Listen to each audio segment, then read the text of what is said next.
esta oportunidad voy a hablar de un trabajo en conjunto con Esteban Andruchó y Alejandro Varela. Trata de la geometría de Grassmann de conjuntos de ceros en espacios de Hilbert con núcleo reproductor. La variedad de Grassmann de un espacio de Hilbert H es el conjunto dado por todos los subespacios cerrados de ese espacio de Hilbert. Entonces, como hay una única proyección ortogonal sobre cada subespacio cerrado, lo podemos identificar con el conjunto de las proyecciones continuas ortogonales, o lo mismo autoadjunto. Bueno, ahora voy a dar una lista de las propiedades que van a aparecer en esta charla, fundamentales, digamos, de la variedad de Grassmann de un espacio de Hilbert, y muchas de ellas se pueden encontrar en los trabajos de Korach, Porte y Rex, de los años 80, principios de los 90. En primer lugar, bueno, para un espacio de Hilbert, ¿no? Estamos pensando en general en espacios de Hilbert de dimensión infinita.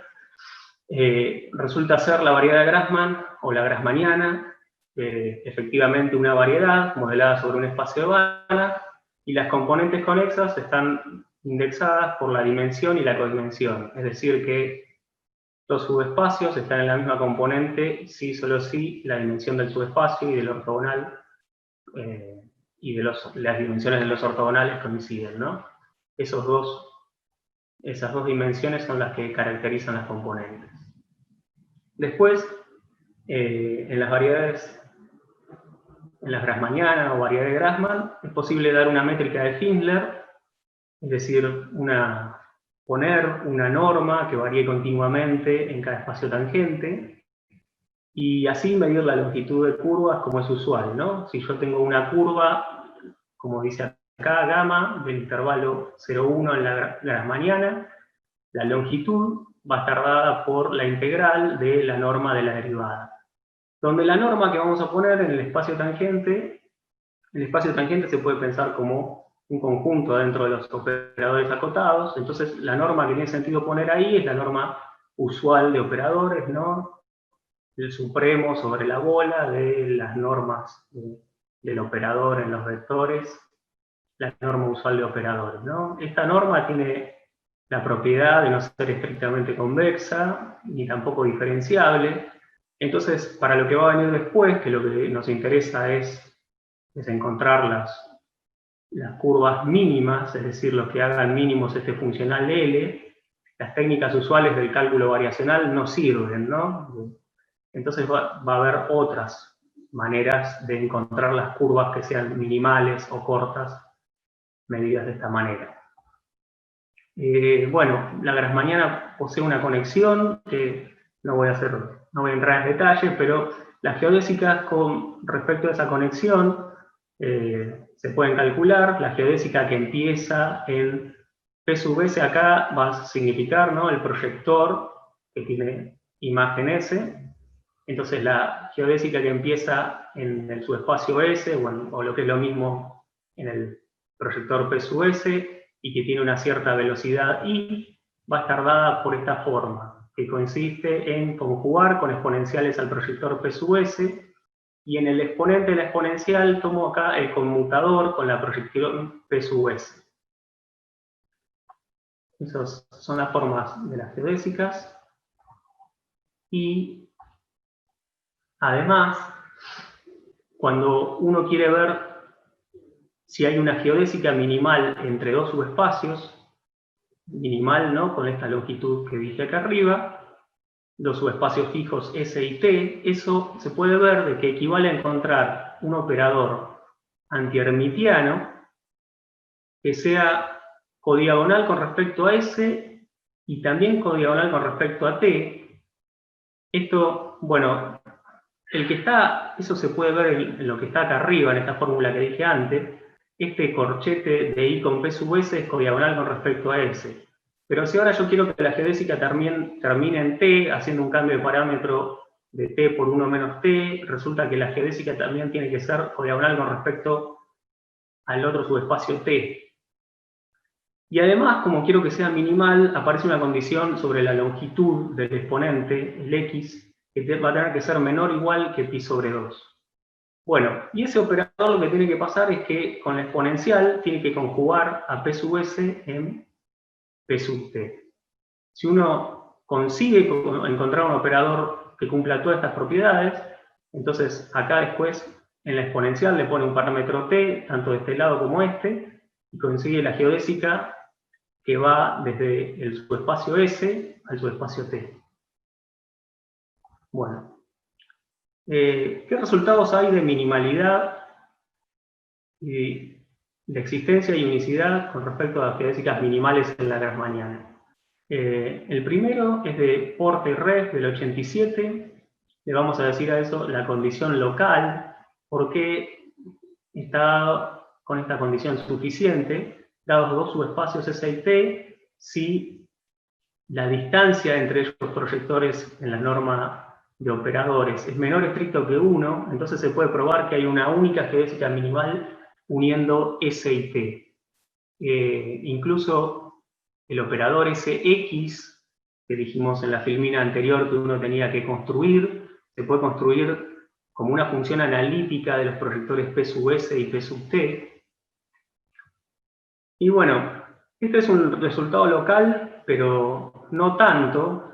Digo no tanto en el sentido de que siempre que uno tiene dos pares de proyectores ortogonales se puede probar de que la diferencia de esta norma es menor o igual que 1. Entonces faltaría el caso igual a 1. Ese caso está contenido dentro de este otro resultado, que lo vamos a llamar la condición global, que es más reciente, de Esteban Andruchov, que mostró que existe una geodésica minimal entre S y T, si y solo si las dimensiones de estas intersecciones coinciden. La intersección de S con T ortogonal y la intersección de S ortogonal con T. Además, hay una condición de unicidad, que es única si solo si estas dimensiones son igual a 0, y también cuando no hay unicidad se puede ver que hay infinitas geodésicas. Bueno, esos son los dos resultados que tenemos. En particular nosotros vamos a trabajar Eduardo, este resultado. Sí, Román. Tengo una pregunta. ¿En dimensión finita todo esto es cierto o es solo para Hilbert a dimensión infinita? ¿O en dimensión finita todo es trivial? O sea, no trivial, que no hay geodésica, sino que es todo muy fácil y tiene interés. No, en dimensión finita también es cierto, sí, sí. Sí. Pensando a ver qué más puedo aportar. Sí, sí, en dimensión finita es cierto, sí. ¿Cómo? ¿Puedo decir algo, Eduardo? Sí, sí, por favor. En dimensión finita la condición de igualdad de esas dimensiones es lo mismo que los subespacios tengan la misma dimensión. Esas intersecciones tienen la misma dimensión cuando los dos subespacios tienen el mismo rango. Es una cosa más o menos elemental. Ah, claro, sí, usando fórmulas, ¿no?, para la suma de intersecciones de subespacios. Esta condición que está acá es equivalente a que estén en la misma componente con X, ¿no?, en dimensión finita.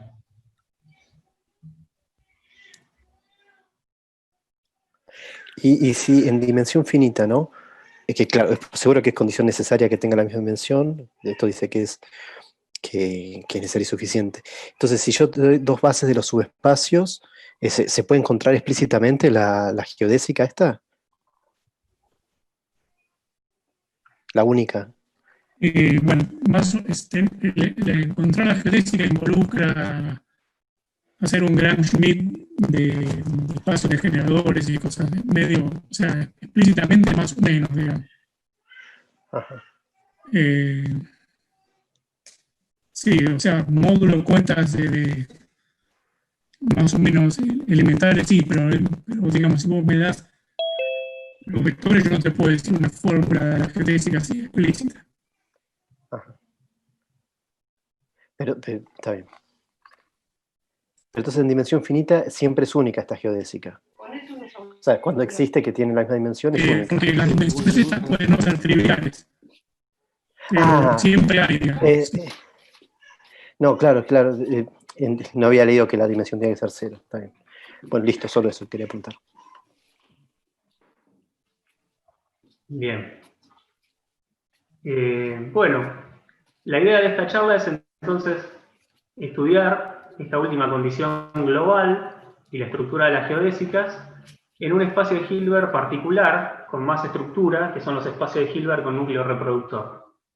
Y bueno, el problema que vamos a estudiar es analizar si se pueden unir dos pares específicos de subespacios, que van a ser subespacios dados por ceros de funciones en el espacio de Hilbert con núcleo reproductor. Bueno, voy a ser más específico más adelante, pero esa es la idea general de la charla. Entonces, quería decir algunos resultados, como para ubicar más o menos en el contexto. Es una lista no exhaustiva, pero como para dar una idea de qué cosas hay similares a esto que estamos estudiando acá. En primer lugar, mencionar de que el resultado local anterior también es válido en el contexto de C-estrella álgebras, es decir, subálgebras cerradas por rejuntar y cerradas en topología de la norma, de los operadores acotados. En ese contexto, el resultado local se puede probar igual, de hecho, Porte y Reg lo probaron ahí. Pero el resultado global de Esteban Andruchov, ese es para el contexto de BDH, de ese álgebra nada más, los operadores acotados. Y, por ejemplo, ya que, bueno, este seminario es una serie de charlas que después se pueden ver por alguna plataforma, alguien puede estar interesado en ver una charla anterior de Esteban Andruchov, donde estudiaba si había una geodésica minimal para clases específicas de ciertas álgebras. Otras cosas que se han estudiado es variedades de Grassmann que no resultan ser la variedad de Grassmann de restringirse a una álgebra distinta de BDH, sino de imponer algunas condiciones adicionales sobre los subespacios, como por ejemplo uno de los casos más famosos es la grassmanniana restringida o grassmanniana de Sato, que consiste en las proyecciones ortogonales que difieren en una proyección fija por un operador de Hilbert-Schmidt. Eso después también se generalizó en un trabajo de antesana, la Rotonda y Varela, a grassmannianas de Sato, asociadas en vez de operadores de Hilbert-Schmidt a otros ideales. Y dentro de este contexto, la norma que se pone en los espacios tangentes resultan normas como la norma 2 en los operadores de Hilbert-Schmidt o la norma del ideal asociado a la grassmanniana, es decir, se mide de otra manera, no con la norma operadores usual que estamos teniendo nosotros. Otro ejemplo también reciente puede ser los subespacios esencialmente ortogonales, que son el conjunto de proyectores tal que P por Q resulta compacto. Eso fue estudiado hace poco por Gustavo Korach y Esteban Andruchov también. Y bueno, eso en una dirección, los tipos de grassmannianas que uno puede considerar. Hay muchas más, no sé, esperanzas condicionales, ejemplos, bueno, de distintas cosas, pero uno puede ir en otra dirección y plantearse dentro de la grassmanniana, de un espacio de Hilbert específico, elegir determinados puntos en la grassmanniana y preguntarse si esos puntos pueden ser unidos, es decir, esto que puse acá, elegir pares de subespacios específicos, y esa es más o menos la idea de la charla esta, que vamos a elegir pares de espacios específicos en espacios de Hilbert con núcleo reproductor. Un precedente de eso es algo que habíamos estudiado con Esteban Andruchov y Gabriel La Rotonda, es los subespacios, elegir entre esos subespacios específicos a los subespacios invariantes por el shift del espacio de Hilbert L2 de la circunferencia. Y por ejemplo, ahí vimos de que encontrar una geodésica minimal entre dos subespacios, es decir, ver si se verifica esa condición global de las intersecciones, es equivalente a un problema de teoría de operadores de la inyectividad de operadores de Teplitz. Ese es un problema bien conocido y un problema profundo, interesante de la teoría de operadores de Teplitz, que hubo avances recientes importantes. Entonces, esa condición global de ver esas intersecciones para la existencia de la geodésica, en la práctica, si uno le dan dos subespacios, ¿no?, puede resultar ser un problema difícil de decir si sí o no para dos subespacios específicos, como son las dimensiones de esas intersecciones, ¿no? Y por último, quería mencionar que todo esto se ubica dentro de un contexto más general, que es estudiar la geometría métrica de los espacios homogéneos. Entiendo por espacios homogéneos a algo que se puede representar como un cociente de dos grupos de Lie. Las grassmannianas son un caso particular de espacios homogéneos. Y lo que resulta interesante es que en la prueba de ver la minimalidad de algunos casos de espacios homogéneos, como por ejemplo estos que puse acá, de un trabajo importante de Durán, Mata, Lorenzo y Reg, y otro también muy interesante de Korach, Porte y Reg, de ciertos espacios homogéneos, para probar la minimalidad de las geodésicas en ese contexto, lo que se hace es llevar la cuenta a una esfera, en un espacio de Hilbert, y comparar la minimalidad de las curvas ahí. Pero para llegar a la esfera, antes esa función se factoriza por una grassmanniana. Entonces, las grassmannianas es importante entenderlas porque también aparecen en un contexto más general, ¿no?, de la prueba de minimalidad de geodésicas para espacios homogéneos. Bueno, entonces ahora ya enfocados más en el contexto de la charla, un espacio de Hilbert con núcleo reproductor se define de la siguiente manera. Tenemos un conjunto X, f de X va a ser el espacio vectorial de las funciones que van de X en C, también se puede considerar a R, pero bueno, va a ser suficiente en C para esta charla. Entonces, un espacio de Hilbert con núcleo reproductor en el conjunto X es un subconjunto H de f de X que cumple la propiedad de que H es un subespacio, esta propiedad algebraica, es un subespacio de f de X. H tiene estructura de espacio de Hilbert y las evaluaciones, es decir, las funciones estas E sub X, que a cada función de H le asignan f de X, son continuas para todos los puntos de X. Bueno, entonces enseguida, por el teorema de representación de Riesz, como son continuas las evaluaciones, hay un vector K sub X en H, tal que f de X se representa como hacer el producto interno contra ese K sub X. A partir de ese K sub X, uno puede definir una función en dos coordenadas, K grande, que es lo que uno llama el núcleo reproductor. Y lo que se cumple es que esa función K grande es semidefinida positiva. Eso significa que la matriz esta, K en XJ, de n por n, para cualquier n puntos que tomemos en X y cualquier entero n, es decir, de cualquier tamaño, esa matriz es semidefinida positiva. Y bueno, y si bien no lo vamos a usar, es interesante mencionar de que vale una recíproca, de que si uno tiene una función K semidefinida positiva en un conjunto X, siempre resulta ser el núcleo reproductor de un espacio de Hilbert con núcleo reproductor en el conjunto X. Eso se conoce como teorema de Moore.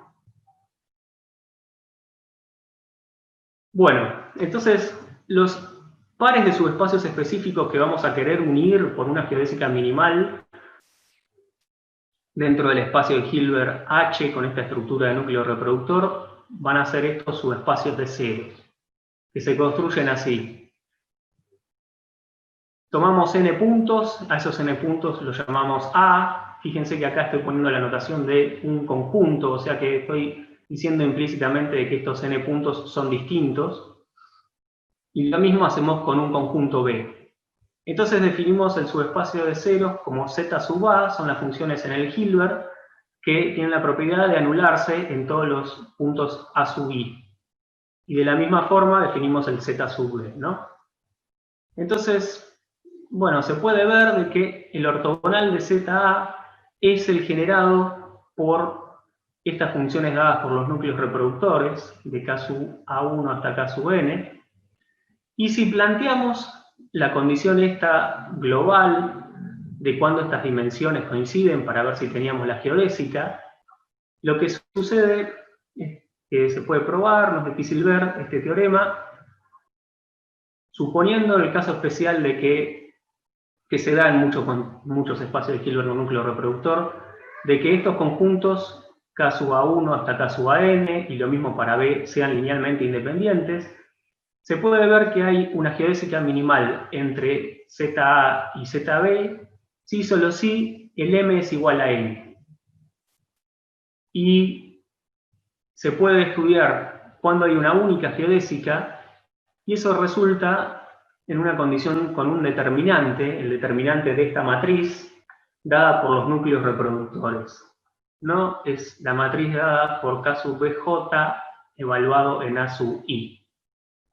Entonces, si este determinante es distinto de 0, se puede ver de que hay una única geodésica minimal. Y si no se cumple, de vuelta, usando el teorema de Andruchov, hay infinitas geodésicas uniendo los subespacios dados. Bien. Entonces vamos a ver un poco esa condición en algunos ejemplos, y de paso digo algunos ejemplos de espacio de Hilbert con núcleo reproductor, que no había dicho.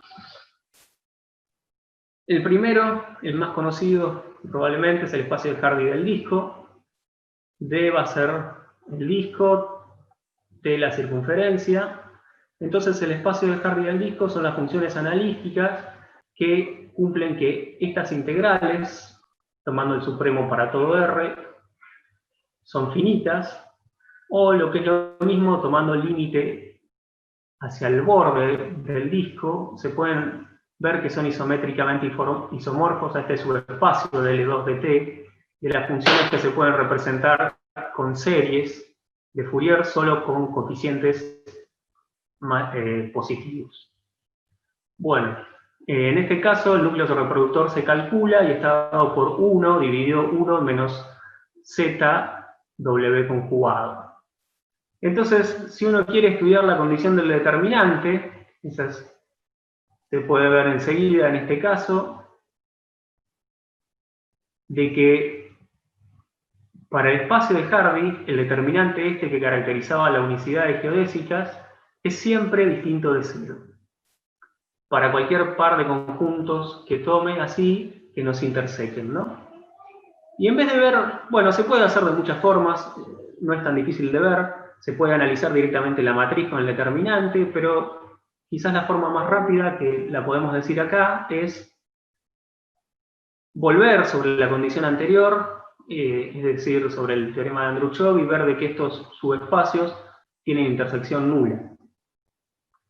Si hubiera, piensen en esto, si hubiera una F en una de estas intersecciones, ¿eso qué significa? Que F se anula en todos los A sub I, y que además F se escribe como una combinación lineal de los núcleos estos que dependen de BJ. Pero bueno, entonces si uno hace la cuenta simplemente esta suma acá arriba, abajo nos queda un polinomio de grado n y arriba un polinomio de grado n menos 1. Pero el que sea de grado n menos 1, el polinomio de arriba, contradice con que la función f tenía n raíces. ¿No? La función f tiene n raíces, el polinomio es grado n menos 1, es una contradicción, entonces no hay ninguna función en esta intersección. Y lo mismo se podría probar para la otra intersección. Entonces, para el espacio de Hardy, la conclusión es que siempre tenemos una única geodésica uniendo ZA y ZB, en el caso de que tengan el mismo cardinal, o está el caso de que directamente no haya geodésica, eso por el teorema general, cuando los cardinales son distintos. Bueno, el otro ejemplo, también muy clásico, de espacio de Hilbert con núcleo reproductor, es el espacio de Berman del disco. consiste en las funciones analíticas, tales que la integral sobre el disco, este es el diferencial de área, la integral del módulo al cuadrado resulta finita. Entonces, este es un espacio también con núcleo reproductor, y el núcleo reproductor es ahora 1 dividido 1 menos z por el conjugado de W, pero ahora está elevado al cuadrado. Se puede calcular que es así. Bueno, para el caso n igual a 2, es decir, de 2 puntos nada más, los subespacios estos ZA y ZB, de vuelta, siempre se pueden unir por una única geodésica. Fíjense que mirando la condición del determinante, habría que ver de que este determinante que está acá tengo los 4 puntos, ¿no? A1, B1, A1, B2, A2, B1, A2, B2. Este determinante tengo que ver de que sea distinto de 0 para todos puntos A1, A2, B1, B2 que sean distintos y estén en el disco. En principio esta condición, así como está de una, verla como aparece de este lado izquierdo, no es tan fácil de ver si se cumple o no la ecuación que queda, pero se puede usar una propiedad de cómo varía el núcleo con respecto a las transformaciones conformes del disco, cómo varía el núcleo reproductor y entonces uno puede reescribir una fila del determinante moviendo con una transformación de Moebius hacia un punto y sacando después las constantes que quedan de cómo se transforma el núcleo, la única constante que queda, mejor dicho, que es una constante en términos de una derivada, de una transformación de Moebius que es distinta de 0, y entonces se simplifica a esta condición, y de acá sí es fácil ver enseguida de que no puede ser nunca 0 eso para A1, A2, B1 y B2 puntos en el disco distintos.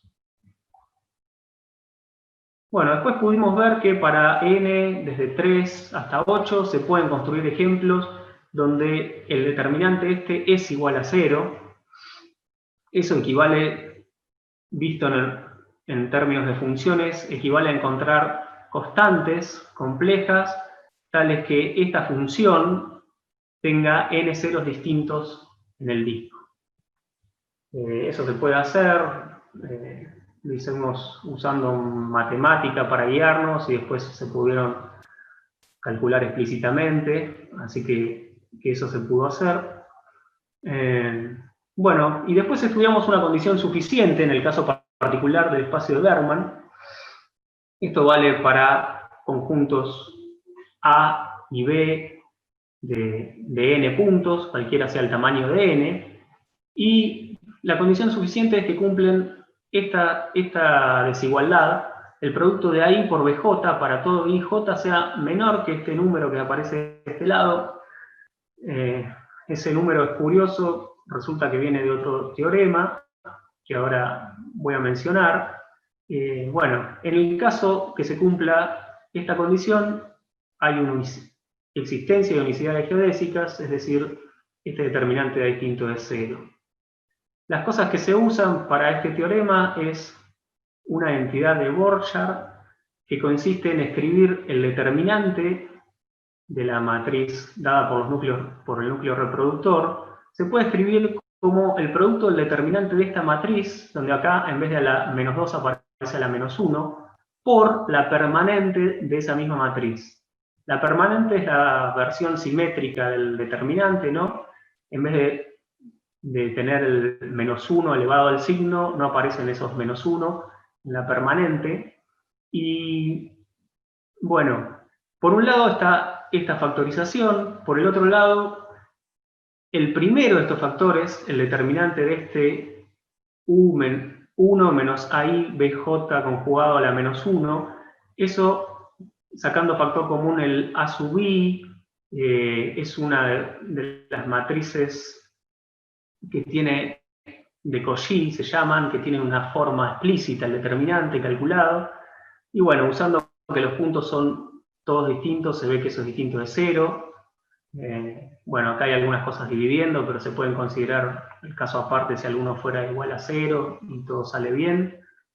Y estos números, 0,195, es un resultado de Barvinov del 2016, que da una caracterización de cuando esta matriz tiene permanente distinto de cero. Parece que eso es útil en algunas aplicaciones, y entonces Barvinov dio esta condición suficiente, que no depende del tamaño de la matriz n, eso es curioso.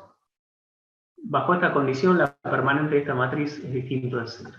Bueno, entonces juntando esas cosas se tiene este resultado de acá arriba, esa condición suficiente. Otro ejemplo más, el último que vamos a ver es otro espacio muy conocido, el espacio de Seagal-Barman o Seagal-Barman-Fock, unidimensional, que consiste en las funciones enteras, que cuando hacemos la integral con esta medida, con el peso dado por esta exponencial, el módulo al cuadrado de la función es finita. Entonces, esas también tienen un núcleo reproductor, que está dado por la exponencial de z w conjugado. En el caso n igual a 2, es bastante sencillo de ver, queda este determinante. Este determinante es distinto de 0, uno acomodando las cosas enseguida saca de si se cumple esta condición, de que el producto de A1 menos A2 por B1 menos B2 conjugado es distinto de 2kπ para todo k en z. Y bueno, y enseguida si uno se va a algo de dimensiones más grandes, por ejemplo en este caso ya no sabemos qué pasaría, si el determinante podría ser 0 o no. Y bueno, y como es de esperarse, es lo más usual, ¿no? Estos son los espacios en los que pudimos hacer algo, pero dado un núcleo reproductor, entender cuando el determinante ese es distinto de 0 para la unicidad de las geodésicas no es algo sencillo. Otro ejemplo que menciono por arriba es un espacio bien conocido, es el espacio de Dirichlet, que consiste en las funciones analíticas en el disco, tales que la derivada está en el espacio de Bergman. Y bueno, ese espacio tiene distintas formas de darle un producto interno y darles núcleos reproductores. Una de las versiones que más se usa es este núcleo reproductor, que consiste, como ven acá, en esta fracción por este logaritmo, ¿no? Y ya acá en el caso n igual a 2, el determinante no es posible, no nos dimos cuenta, ver si el determinante ese podía ser efectivamente distinto de 0, ¿no? Para 4 puntos en el disco distintos. Bueno, pasando a otra cosa que estudiamos, es el tema de las métricas. El tener la estructura de espacio... ¿Te puedo interrumpir un segundito antes que cambie de tema? Una preguntita de lo Sí, anterior. sí. Decime, Demetrio, sí. Sí. O sea, en todos los ejemplos ustedes eran calcular determinantes por ese teorema que le hicieron genérico para núcleos reproductivos de que el determinante no diera 0, de la matriz esa K mayúscula, ¿no? Claro, sí. Ese teorema, digamos, no contaste mucho la línea de cómo se prueba, digamos, que es largo, qué técnica se usa, eso te quería preguntar. No es largo, no, es como un ejercicio de álgebra lineal, no es para nada difícil.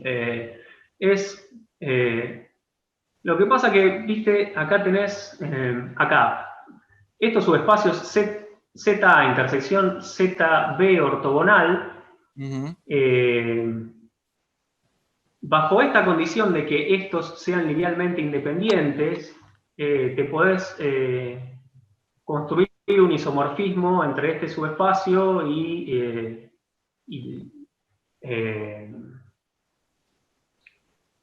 y ciertas, a ver, ¿cómo era?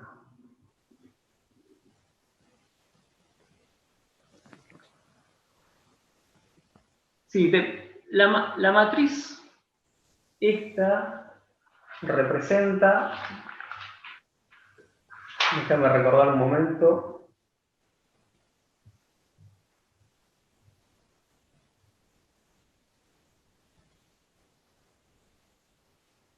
Claro, esto era, de que hay un isomorfismo bajo esta condición de que sean linealmente independientes de esta intersección con el núcleo de esta matriz.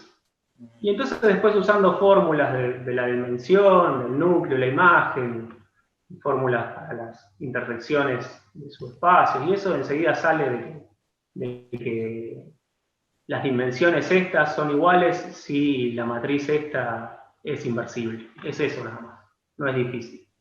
Está, muchas gracias.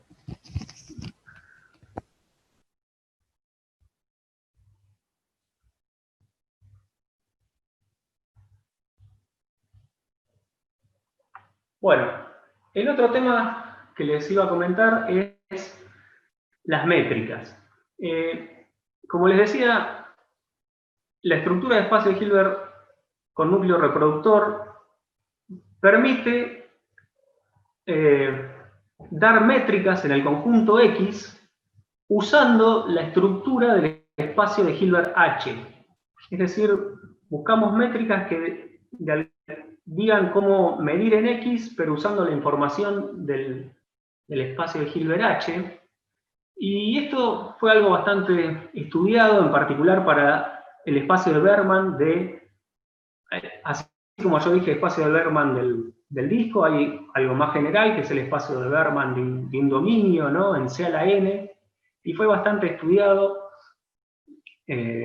para ese caso especial. Y después, más recientemente, en este trabajo que puse acá, de Arcosi, Rochberg, Sawyer y Wick, generalizaron ese tipo de métricas al espacio de Hilbert con núcleo reproductor en general. Y acá vamos a poner dos hipótesis. Una, que es que para todo punto A, K sub A no sea la función nula. Eso porque vamos a tener que dividir por la norma de K sub A. Y después, para que tengamos efectivamente métricas en lo que va a venir, vamos a pedir que cuando agarramos dos elementos sean linealmente independientes si los puntos son distintos. Si uno no pide esto, en vez de tener métricas, tiene pseudométricas. Todas las que voy a decir ahora. Bueno, la primera no tiene un nombre propio, simplemente la vamos a anotar con delta. A y B, entonces, son puntos en X. Esta delta sub AB, que obviamente depende del conjunto H, consiste en hacer la raíz de 1 menos el cuadrado de esta cantidad que está acá con los núcleos reproductores, ¿no? Eso se puede probar de que efectivamente cumple la desigualdad triangular, y tiene interesante de que generaliza al contexto de espacio de Hilbert con núcleo reproductor a la métrica pseudo-hiperbólica, ¿no? Porque cuando H es el Hardy, esta delta consiste en la métrica pseudo-hiperbólica. Después, otra que se conoce como la métrica de Skwarczynski, bueno, o como se pronuncia, que consiste en, es parecida a la de arriba, pero no le sacamos el cuadrado, es la raíz de 1 menos esta cantidad, ¿no? Y lo interesante de esta es que se puede realizar como un múltiplo de una distancia cociente en el espacio proyectivo. Es decir, que es la distancia entre la clase de K sub A dividido la norma y la distancia de K sub B dividido su norma, visto como clases en el espacio proyectivo, ¿no? Que lo estamos pensando como la esfera cocientada con la relación de equivalencia usual, ¿no? Que difieren en alguien que está en la circunferencia. Entonces, esa es la métrica de Skwarczynski.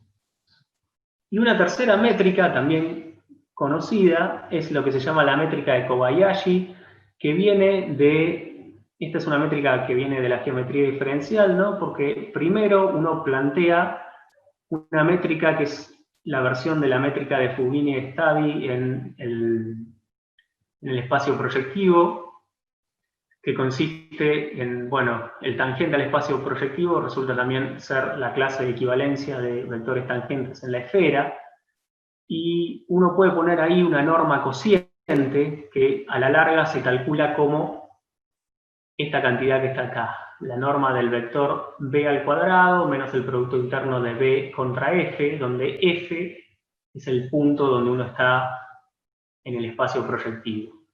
Bueno, y uno pone en cada tangente esta métrica, y lo que se tiene es, después que usar, es la distancia geodésica asociada, es decir, tomar todas las curvas uniendo en el espacio proyectivo la clase de K sub A sobre su norma y la clase de K sub B sobre su norma, y se toma el ínfimo de las longitudes de todas esas curvas. Esta delta con este sombrero al revés es la métrica de Kobayashi. Bueno, esas son las tres métricas que les decía que estaban en el trabajo de Rochberg y compañía, y acá lo que a nosotros nos interesaba es ver si había alguna relación entre esas métricas y la que nosotros tenemos dada naturalmente. Como les decía en la primera de las filmías, hay una métrica de Finsler en la variedad de Grassmann que está dada por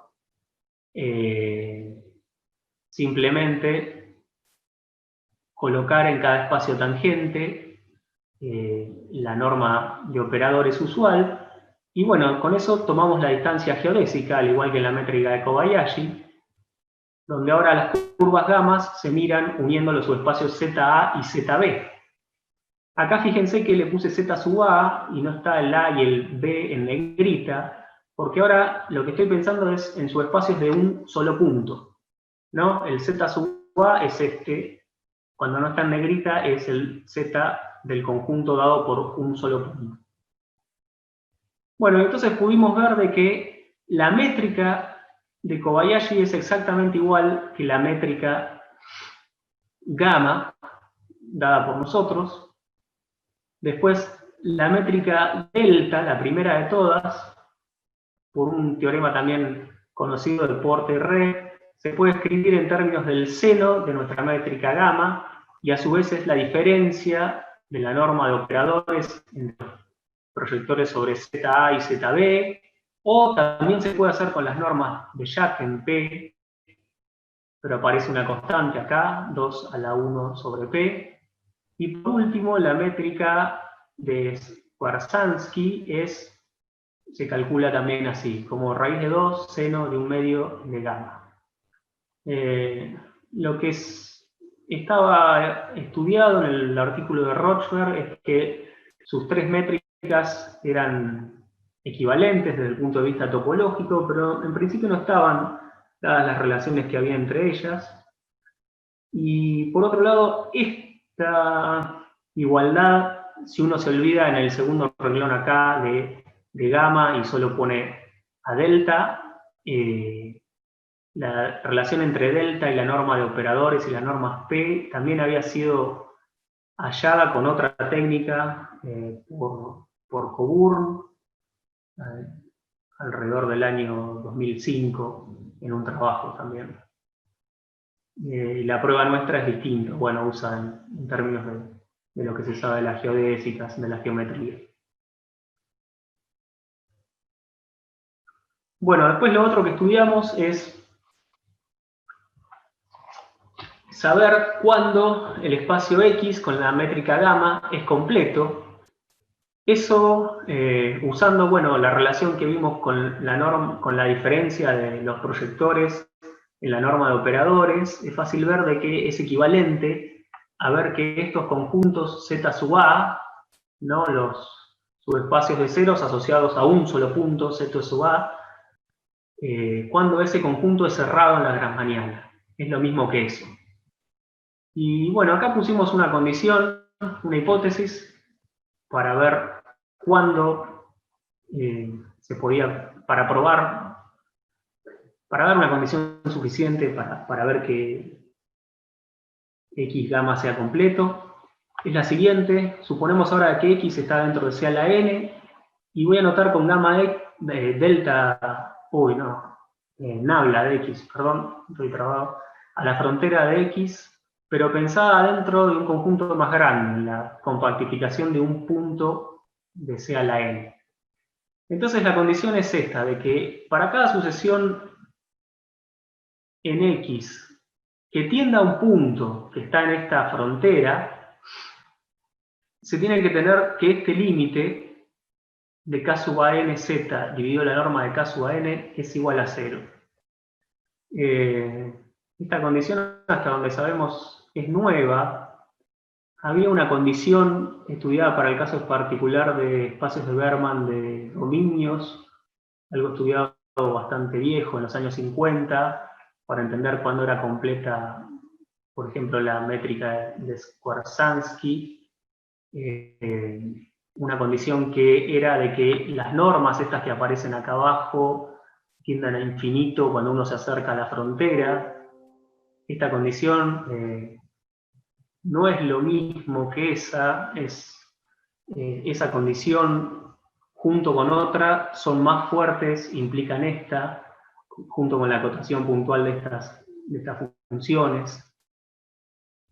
Y bueno, en los tres casos que hablé de espacios de Hilbert con núcleo reproductor, Hardy, Berman y Segal-Barman cumplen esta condición.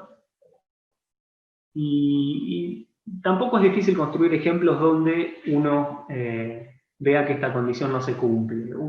Uno que se puede ver es este llamado espacio de Hardy con pesos, que se toma una sucesión dada por, en este caso es la sucesión n más 1, y el espacio entonces consiste en las funciones analíticas, tales que los coeficientes de sus series de potencias, ahora multiplicados por estos pesos, sean finitos. Eso tiene un núcleo reproductor dado por esta serie, y ese también se puede ver que en el punto específico z igual a 0 no cumple que este límite tienda a 0. Bueno, entonces esa hipótesis es una condición suficiente, junto con que los núcleos, con la función k dada por los núcleos, sea continua para tener la completitud de X con la distancia gamma. Lo otro que estudiamos, bueno, lo voy a decir, tengo dos cosas más. Una es sobre el operador XAB y otra es el caso de infinitos puntos. Veo que faltan 5 minutos para las 5, así que bueno, empecé un poco más tarde, por ahí me paso un poquito, pero voy a decir un poco más rápido esto y después le voy a dar un poco más bola a lo de infinitos puntos. Lo que pensamos también es ver qué se podía decir acerca del operador. Molesto, preguntita, antes de cambiar de tema. Sí. Ese ejemplo donde no va bien el límite, ¿saben que no es completo o solo saben que no vale la condición? Es buena la pregunta, sí. No sé si es completo o no. Sé que no vale la condición. Está bien, sí. Deberíamos. Sería bueno saberlo eso, sí. Sí.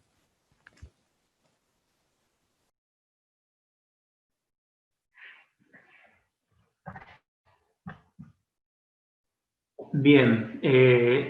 Bueno, este otro tema es entonces suponer de que ahora tenemos una única geodésica entre ZA y ZB. Ahora ya no estoy más en el caso de n igual a 1, ¿no? Estoy en el caso general, n puede ser cualquier cosa. Y entonces, si hay una única geodésica, tenemos un único operador antihermitiano. De norma, a ese operador lo vamos a llamar así, ¿no? X sub AB, de norma menor o igual que pi sobre 2, codiagonal con respecto a ZA y ZB, que cumple esta condición, ¿no? Como habíamos dicho al principio. Y entonces queremos ver qué se puede decir de los autovalores de ese operador XAB. Y entonces estudiamos esto en el contexto general de espacio de Hilbert con núcleo reproductor. Bueno, acá hay un detalle. A veces lo que se toma acá es, en vez de el operador antihermitiano, se toma como I, o del operador hermitiano, ¿no? Porque acá voy a tomar, acá estoy diciendo gamma de XAB, que es el menor de los autovalores. Estoy pensando entonces en I por este operador, ¿no?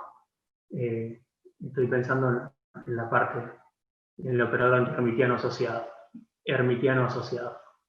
Entonces, gamma de X de AB va a ser el menor de los autovalores de este X de AB, y ese se puede acotar en términos de estas cantidades de los núcleos reproductores.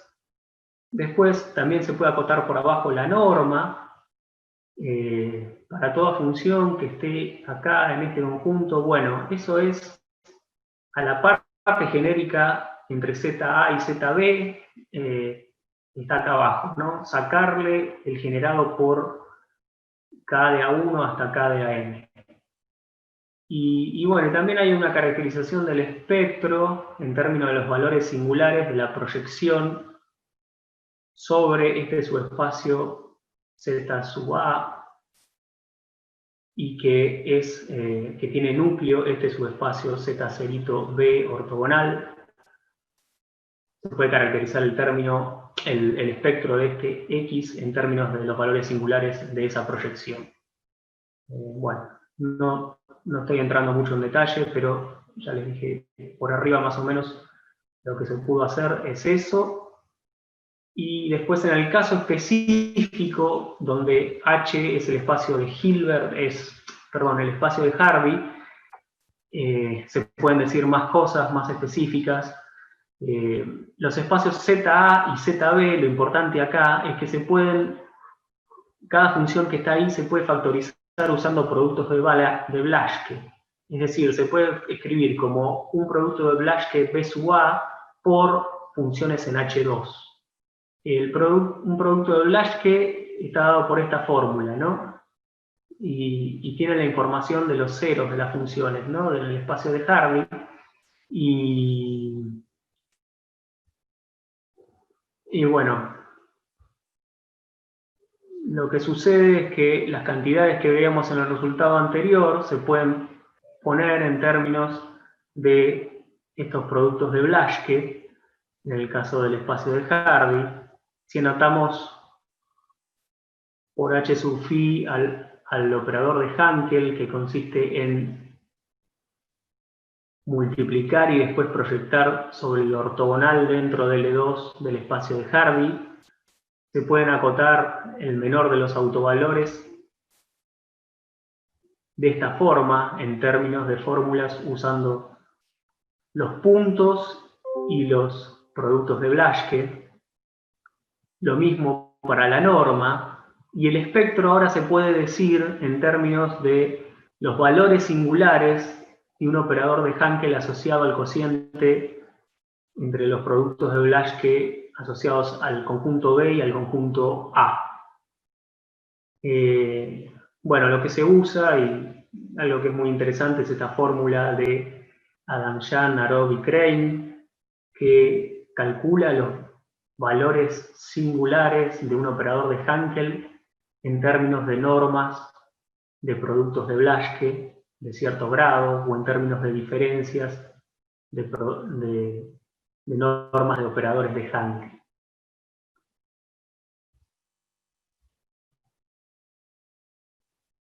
Bueno, y el último tema, que voy a hacer también breve, es ¿qué pasa en el caso de infinitos ceros? Esto solo lo pudimos hacer, mejor dicho, para el espacio de Harvey. Entonces, lo que tenemos acá es que consideramos ahora un conjunto dado por una sucesión infinita, mejor dicho, un conjunto de puntos. Acá estamos asumiendo de vuelta que son todos distintos, tanto los de A como los de B, adentro de D. Ahora son infinitos, como antes, no se cortan, y queremos estudiar la existencia de las geodésicas uniendo los respectivos subespacios ZA y ZB, que se definen igual que antes, pero ahora hay infinitos puntos. Bueno, lo primero que se ve es que los puntos esos tienen que cumplir algunas condiciones, porque van a ser ceros de funciones en el espacio de Harvey, y esas funciones, los ceros, cumplen condiciones. Cumplen esta condición, que es que la serie de 1 menos los módulos de A sub i tiene que ser convergente. Esa se suele llamar condición de Blaschke, y que a su vez garantiza la convergencia uniforme en compactos, de productos de Blaschke infinitos, ¿no? Acá, bueno, tanto en este como en la filmina anterior de que tenía finitos productos de Blaschke, me olvidé decir, ¿no? De que a sub j estamos suponiendo que son todos distintos de 0. Si hay alguno que es igual a 0, se multiplica por el monomio z, ¿no? Pero supongamos que sean todos distintos de 0 para dar unicidad en la forma, para dar la fórmula más rápido. Entonces, tenemos que tienen que cumplir esta condición, que está relacionada con la convergencia de los productos de Blaschke, lo mismo para el conjunto B, y entonces, igual que en el caso de finitos puntos, se puede factorizar el conjunto ZA como un producto de Blaschke asociado a los ceros del conjunto A por las funciones en H2. Bueno, entonces, usando la condición esta de Blaschke, el conjunto de puntos de acumulación tiene que tender a 1. Entonces, si llamamos así límite de A y límite de B a los respectivos conjuntos de puntos de acumulación, lo que tenemos es que esos conjuntos, límite de A y límite de B, están adentro de la circunferencia. Acá ahora necesito recordar lo que era el operador de Teplitz. Un operador de Teplitz asociado a un símbolo phi que está en el infinito de la circunferencia consiste en este operador en el espacio de Hardy, que es multiplicar a la función del espacio de Hardy por phi. Eso puede ser que me la saque del espacio de Hardy, que quede en L2, entonces después proyecto con P+, que es la proyección sobre el espacio de Hardy. Bueno, entonces no es difícil ver de que el núcleo, y es clave para las cuentas de las geodésicas que necesitamos nosotros, que el núcleo del operador de Teplitz asociado a este símbolo, el producto de Blaschke, asociado a la sucesión B dividido el producto de Blaschke asociado a la sucesión A, eso, el núcleo, es exactamente la intersección que nosotros queremos estudiar para la existencia y unicidad de geodésicas. Bueno, entonces, está este resultado de Saracen y Lee, que caracteriza, que da una condición suficiente, mejor dicho, de cuando este operador es inyectivo. Si hay algún punto en el conjunto límite de A que no está en el conjunto límite de B, entonces el operador de Teplitz que nosotros queremos estudiar se puede ver de que es inyectivo. Bueno, y entonces usando eso, la caracterización del núcleo de operador de Teplitz en términos de las intersecciones de ZA, intersección ZB ortogonal, y tomándolo adjunto la intersección de ZA ortogonal con ZB, si uno pone estas dos condiciones, ¿no? Que tanto haya puntos en A en el límite de A que no están en el límite de B, y al revés también, por el resultado de Saracen y Lee, es inmediato de que los operadores de Teplitz van a tener ambos núcleos cero, entonces va a haber una única geodésica uniendo ZA y ZB. Y bueno, el último resultado es qué pasa ahora si elegimos de que el conjunto límite sea igual. Es decir, lo vamos a fijar como un solo punto, como el punto 1 en la circunferencia. Supongamos que entonces se acumulen los dos conjuntos A y B solo en el 1.